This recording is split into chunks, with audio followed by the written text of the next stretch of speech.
Okay, hello and welcome everybody. This is Kazam187 here, and in today's video we're going to be covering a Total War mod for Total War Warhammer, which is making the Vampire Counts the Tomb Kings. So they've managed to get, I think it's about 5 or 6 units, which obviously transferred over to Tomb Kings ones from the tabletop. So stuff like chariots, lancers, bowmen, stuff like that. But from two things that the guy has not been able to do at the moment for it is obviously remove the legendary lord start position for the Vampire Counts, which is obviously up in the north. But you start off with one army stack which is in the north, which is Cetra the Third, which we'll go over in a minute. And you have 2 settlements in the southern Badlands, which is where obviously the Tomb Kings originally come from, which is probably, well, it's actually to the south of the Badlands, but obviously with the campaign map we've got now, that makes more of a reasonable kind of start position. So we start off with the Ushabti, which is basically like the Graveguard Tomb King version. We've got Skeleton Chariot, which you can see here as well, which is obviously pivotal to the tabletop for chariots for Tomb Kings, and we've got Skeleton Catapults. So there's a couple of units, like I said already, so we've got that. Also, before we start this properly, if you're new to the channel, then please hit the subscribe button, give the video a like, it always helps me out, and then obviously tell me if you really like the Tomb Kings in the tabletop, and if you're looking forward to playing this as a actual mod campaign yourself, as a let's play. The guy says also he recommends playing the mod with the Conquer All settlements, because obviously where you start off in the Badlands, if you didn't have that on, you'd be pretty stuffed, because you only have them 2 settlements, and then the one small army stack in the north. Also, with this, and you will be able to read that when we did go through the description, you start off a war with all the other Vampire Count factions, so Schwarzenhafen, Tempelhof and Mausoleum. So you're already at war with 3 factions as it is, let alone the Greenskins and stuff like that, which you're probably most likely,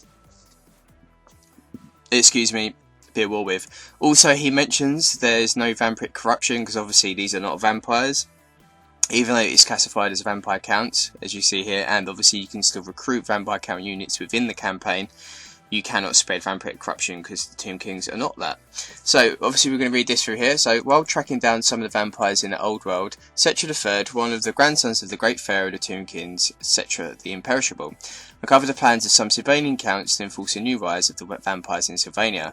Now uncovered, the vampires of the old world unite under the banners of the vampire dynasties of Schwarzenhafen, Tempelhof and Mausoleum, which I mentioned earlier, to conquer and corrupt the old world. This time the men and tools won't be the only ones to protect the world they live in. Cetra the Third swears to come back to Sylvania with his own hordes of undeads, waiting on the border between Kemmery and the Badlands to smash all vampires out of this world. He hopes to get the revenge the Tomb Kings were thirsting for centuries since they were unwillingly awakened in the undead existence, but the rise of the Sylvanian and Bretonnian vampires proceed fast.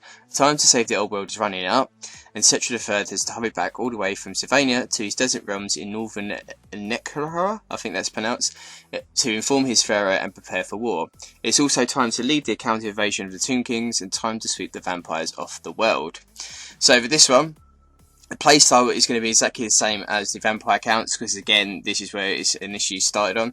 The guy will probably add more units, maybe some different mechanics to the actual campaign itself, and maybe different victory conditions once he fleshes out the mod, and maybe gets some other support from other modders. So hopefully he does, and that is a thing, because obviously it makes it a little bit more interesting and stuff like that then, which is pretty cool.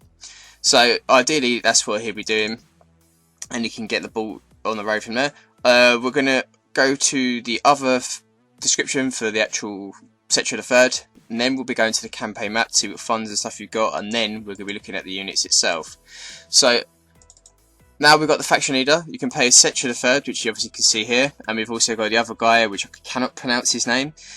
It obviously changes the stats, effects, stuff like that. So campaign movement range plus 5%, income from buildings minus 35%, which is a bit weird, and upkeep is minus 10 for Graveguard and Black Knights. This is what you start off with, additional units, stuff like that. He's a very powerful melee fighter, leader and wizard as well.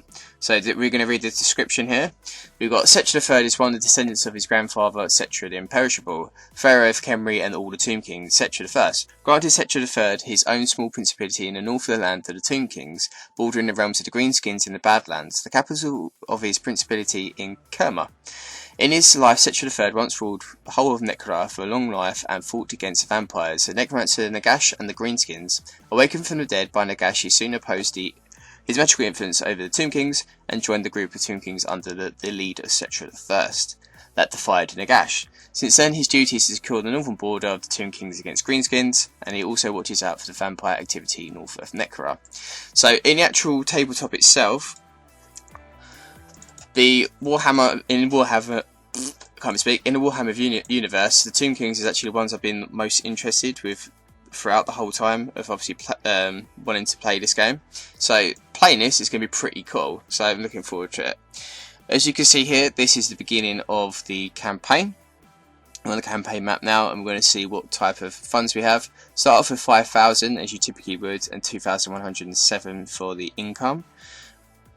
We're going to see if you can start off with anything in the north. As you can see here, we've got Cetra, we've got Skeletal Warriors and 2 Spearmen. We've Raised Dead, you can't do anything as of yet, and you cannot recruit anything. Let's see what the garrison of these guys are. Most likely you're going to not be able to attack these. As you can see here, that everything's been taken by Tempelhof and Schwarzenhafen, and the garrison is very, very big, so we're not going to be able to take these guys out. So most likely we're going to have to move this unit down to the southern part of the map, back to where our 2 original settlements are, but we'll go over that in a minute. So bear in mind, you're not going to be able to do anything here. Also, you're going to be mixing in Vampire Count units with the Tomb King ones as well. So again, don't expect too much of variation compared to what you typically got, but you can mix them in with our guys and stuff like that. But like I said, move these guys to the south is probably the best thing to do, because this is the only army stack you actually start off with. You can obviously buy another lord and set up some armies at the bottom, but these are the 2 settlements that you have. So we've got Kima, which is here. You can only build one thing at this current time, so with this it's most likely to put, well, most likely it's probably best to do the growth building here, so you can start getting the tier 2s for the settlements, and then you can start building the other buildings. Once you've done that, get an army stack ready, and then take out the top knots which are next to you and the other greenskins. For units which you can recruit, you can get the Skeletal Chariot once you get the Mausoleum Cemetery, as you can see here. You've got standard stuff that you get for Vampire Counts, so you want to be building them anyways. Skeletal Horsemen, which you can see here, Cavalry. And then we've got Zombies and a Skeletal Bowman, so we can get that once we get a Cemetery. So we'll be able to get the other units at some point, but if they're not in the campaign, then we'll check them out in the custom battle map anyways. So we'll see what they look like in action. We're not going to do a battle, but I'm going to see what they look like, the design of them and stuff like that, and then we'll check out the stats as well. So we'll do that in a second. But overall, you start off with these 2 settlements in the south, which I obviously said when you're facing against the Vampire Counts, or Vampire ones. The tech tree is exactly the same as the Vampire Counts. The only difference is to see the 4 headings before you start the actual tech tree for each one. It's obviously within the lore of the Tomb Kings. Well, I assume it is. I don't know a lot about the lore for the Tomb Kings in itself, but I assume they're very based on that. If anyone does know, then leave that in the comment section below to tell me or inform me. But the guy's obviously done that, but everything is exactly the same. There's no specific things for skeletal or chariot, skeletal catapults. It's all for not Tomb King, sorry, Vampire Count stuff. So bear that in mind. Nothing has changed within that. So we'll also check faction summary. I don't think there's anything different here, minus what I mentioned earlier about the minus 35% income for more builders, which is a bit strange. So we have to find out if that's actually just to balance the campaign for them or not. I do not know. There we go. There's the lords. Obviously exactly the same pictures, but obviously they changed the names to go with the lore again for the Tomb Kings. I've already kicked on that. What else have we got? Diplomacy. So main thing, you start off all with obviously the other undead factions, Mausoleum, Schwarzenhafen, etc, etc. Got quite a few non-aggression pacts with the Empire, and then we've got the top knots to the south, which we're most likely going to be taking out first of all. So overall, pretty good. I'm enjoying this. I'm going to hopefully play a little bit myself, maybe some custom battles with these guys, and then check them out and see what they're like in action. The next one, we're going to be going onto the battle map to see what the units look like in action. Well, again, rephrase it, not in action, see what they look like, and we'll go from there. So I hope you enjoyed this little part, guys, and we're going to move on to the custom battle map. We're going to probably face against some Bretonnians. Again, you probably won't see them, they'll be in the background somewhere, but either way, we're going to go to that map and then see what they look like. So these are the first units we've zoomed into. These are the skeletal lancers. There's actually a few extra units which we're able to get on the custom battle version than on the campaign map, so I'm not too sure if they're all in there. I assume they would be though, so we have to see. But as you can see, these are the lancers. We'll go over the stats of them afterwards once we've zoomed in on all of them. Let's move over to here.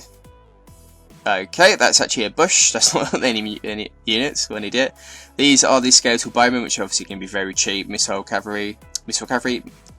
units. Sorry, archer units. We've got Cetra the Third in the background here, which is actually based on one of the other mods which is out there. I think they're called the High Vampires or something like that. High Lord Vampires, which is pretty similar to that, but he's obviously our legendary lord. We've got the skeletal catapults, which is basically based on the Petoni ones. You can see it's still got the emblem on it, unfortunately, so they haven't been able to change that as of yet, but obviously you've got some skeletons manning them. We've got them at the front. Now we've got the chariots, so that these are obviously based on the tabletop completely. Tomb King's obviously known for chariot units, very strong, very cool looking, probably the best looking ones in Total Warhammer in general. Well, not in the game itself, but on Warhammer in general for the tabletop. Personally, that's what drew me into looking at the Tomb Kings before when I was going around my friend's house. Now we've got the Graveguard versions of the Vampire Counts, but obviously for the Tomb Kings, these are the Shupati, I think they're called. There's not that many units, not really a lot of them, sorry, within the unit, so which is quite surprising, but we'll go over that in a second, probably why. And then, yeah. So let's start off with the stats. We've got armor, we've got 90 for these guys.